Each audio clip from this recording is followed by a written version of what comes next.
आज मैं जो नए हमारे पार्टिसिपेंट्स हैं इनको शुरू से ही शामिल कर लूंगा क्योंकि हमारे पास क्रिकेट की बातें कम है और हम जनरल बातें भी ज्यादा करेंगे।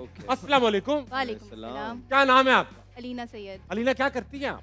मैं एमफिल की स्टूडेंट हूँ आर्ट एंड डिज़ाइन की। आर्ट डिजाइन, माशाल्लाह, हाँ जी। Very nice. तो भाई इनके साथ क्यों बैठी हैं?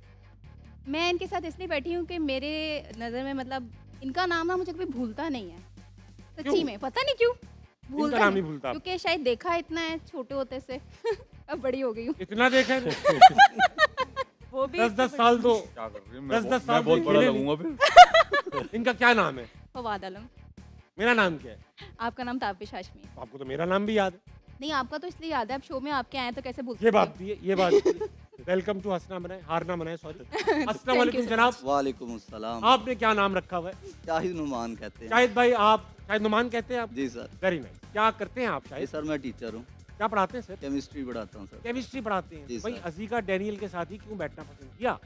सर मेरे जो ज़्यादातर स्टूडेंट्स हैं ना वो इनके बहुत बड़े फ़ैन हैं, तो इस वजह से मैंने सोचा कि आज मैं इनके साथ बैठूंगा तो Very शायद मेरे स्टूडेंट मुझे भी पसंद करना शुरू कर दें। मुनासिब बात बात तो है। तो फिलहाल आपके स्टूडेंट आपको पसंद नहीं करते। ज़्यादातर नहीं करते। आप केमिस्ट्री भी तो पढ़ाते जी हैं, सर, केमिस्ट्री वही का टीचर subject की कहाँ वजह पसंद से। किया जा सकता है? बिल्कुल यही बात है सर। कीमियाई किस्म का, तेजाबी, जी एसिडिक टीचर। जी सर। ये होता है सर, केमिस्ट्री मुश्किल सब्जेक्ट है, नहीं एक्सेप्शंस ही सर, एक्सेप्शंस आज के बाद इंशाल्लाह पसंद करना शुरू आप कर केमिस्ट्री छोड़ दें, देंगे। ठीक है सर। केमिस्ट्री छोड़ दें। मेरे साथ मौजूद है जनाब, अस्सलाम वालेकुम। वालेकुम अस्सलाम रहमतुल्लाह। आपका क्या नाम है सर? मोहम्मद वक्कास कफ़ील।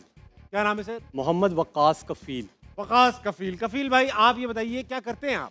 मैं कंस्ट्रक्शन कंपनी में ह्यूमन रिसोर्स डिपार्टमेंट हेड करता हूँ। इतने संगीन हालात में इतने खुश क्यों हैं आप?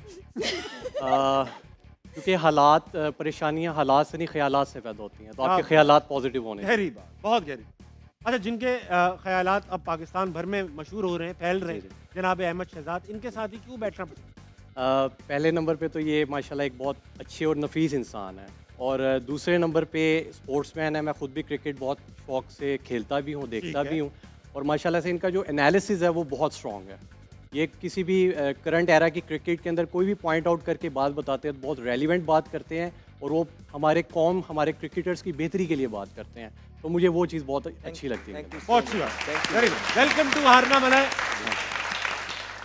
Thank you. अच्छा, मैं क्रिकेट के कुछ सवालात अपने पैनल के आगे कर रहा हूँ, आप लोग भी कंट्रीब्यूट कर सकते हैं। बहरहाल सवाल मैं क्रिकेटर से भी कर रहा हूँ, आप सबसे भी कर रहा हूँ, जिसका जो पॉइंट ऑफ व्यू बताए। फिलहाल हम देखने वाले पीएसएल में अभी तक हुआ क्या है, पीएसएल का पॉइंट्स टेबल, इस पे थोड़ी गुफ्तगू करते हैं। आइए दिखाइए। आई इस्लामाबाद यूनाइटेड सारे ही मैच अनबीटन चल रहा है अभी तक, वाओ। और जिसे कहेंगे लाहौर कलंदर कह रहा था, लाहौर कलंदर्स सेकंड नंबर पे, डिस्पाइट द फैक्ट के लास्ट बहुत, लेकिन हमारे पाकिस्तानी टीम के दो मुस्तनद बैट्समैन रिजवान और बाबर आजम दोनों कप्तान रह चुके, उनकी टीम में बॉटम ऑफ द वो है, इस बार जोड़ी बनी हुई है। करंट कप्तान सलमान आली आ गए, जो खुद नहीं खेल रहे मगर उनकी टीम पहले नंबर पर है। फवाद भाई, पहली नजर में क्या लगता है आपको? क्या मतलब? इस टेबल को देखकर क्या अंदाजा हो रहा है आपको? देखिए, इस्लामाबाद क्या हो रहा है? कंसिस्टेंट है। देखिए, इस्लामाबाद कंसिस्टेंट तो है, इसलिए देखें वो टॉप ऑफ द टेबल है, और 5 एक राउंड खत्म हुए समझ लें, एक तरह से 5 मैच हो गए हैं, अगले 5 मैच बाकी हैं, बट ये लोग तो ऑलमोस्ट क्वालिफाई कर चुके हैं। ये इस्लामाबाद तो एक, पहुंच हाँ, गया। एक आध मैच भी 2 मैच जीतेंगे तो जाहिर नंबर 1 ही आना है इन हाँ। लोगों ने।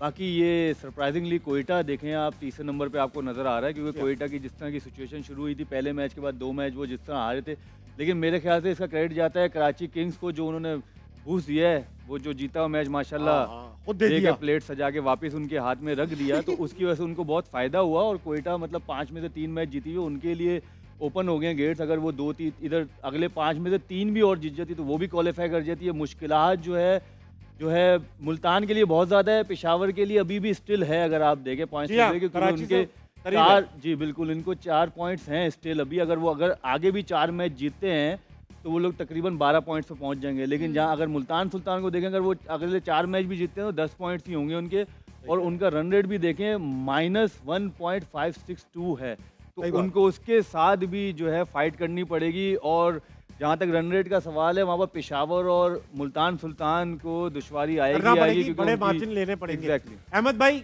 मुल्तान सुल्तान और पेशावर ज़ल्मी को दोनों को रन रेट भी चाहिए और विन्स भी चाहिए। अब मसला यही है कि आपके मुताबिक आप ये कहते हैं कि जिस तरह की इनिंग्स इनके टॉप ऑर्डर बैट्समैन खेलते हैं दोनों टीमों के, ये 200 वाला टारगेट करते ही नहीं है, चाहते ही नहीं अचीव, वो ऐसा है। और अगर ऐसा नहीं करेंगे तो रन रेट इंप्रूव नहीं होगा। तो आप क्या सजेस्ट करेंगे, क्या करना चाहिए? ओपनर चेंज करें, नए लड़के डालें, क्या? हम तो पहले दिन से कह रहे हैं पेशावर ज़ल्मी का जो कॉम्बिनेशन वो खिला रहे हैं, लड़के उनके पास ठीक है, हाँ। लेकिन जो कॉम्बिनेशन खिला रहे हैं वो ठीक नहीं है। तो के साइम अयूब ने आखिरी मैच में अच्छी बॉलिंग की है, लेकिन अगर आप थ्रू आउट देखेंगे, इन्हें 6 मैच खेले हुए हैं, उसमें से 3 से 4 मैच जो है ये एक बॉलर शॉट खेले और उसकी इनको खमियाजा भुगतना पड़ा है, बेशक। लेकिन दे बीन स्टम्प। उसके बाद अब देखें कि बाबर आजम जो है, हम कहते रहे कि यार अगर वो नीचे आके ओवन को ऊपर भेजें या हारिस को ऊपर भेजें और ख़ुद नंबर 3 पे आ जाते तो शायद उनकी टीम का भला हो जाता, क्योंकि उनकी फॉर्म तो लगी नहीं हुई है और उस हिसाब से वो सर्कल का फ़ायदा। आप देखें बहुत फ़र्क पड़ता है ताबिश भाई कि जब आपके 2 आउट हैं और मैं अंदर जा रहा हूँ, और एक आपका कोई आउट नहीं और मैं अंदर जा रहा हूँ, 2 आउट के साथ एक प्रेशर के अंदर मैं जा रहा हूँ। तो ये बाबर बेसिकली उसकी अगर प्रेस कॉन्फ्रेंस सुनी हो आपने, तो उसने ये तो कहा है कि हारिस के जो एक्सपेक्टेशन है या ठीक खेल रहा है लेकिन उतना अच्छा नहीं खेल रहा। भाई 280 तो किए हैं उसने, फिर भी आगे पहली बॉल पे छिक्का मार देता है, तो आउट आप जल्दी हो जाते हो। उसके बाद फिर आप उससे क्या एक्सपेक्ट करते हो कि एक्सेप्शनल इनिंग 2 ही होती हैं 6 में से, बेसिकली आप पे ड्यू है एक्सेप्शनल इनिंग।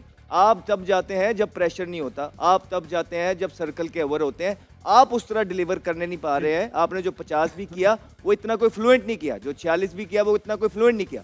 मुल्तान सुल्तान तो बिल्कुल तितर बितर नजर आया, वही इंटेंट का मसला। आप रिजवान के ऊपर से इनिंग्स देख लें, पूरा पावर प्ले वो खा के चले जाते हैं और जो ऑपोजिशन है वो उनसे अच्छा खेलती है पावर प्ले के अंदर और वो हेड चली जाती है। लेकिन हैविंग सेड दैट, पेशावर सिर्फ एक टीम जो बिल्कुल बाहर नजर आ रही है वो है मुल्तान सुल्तान।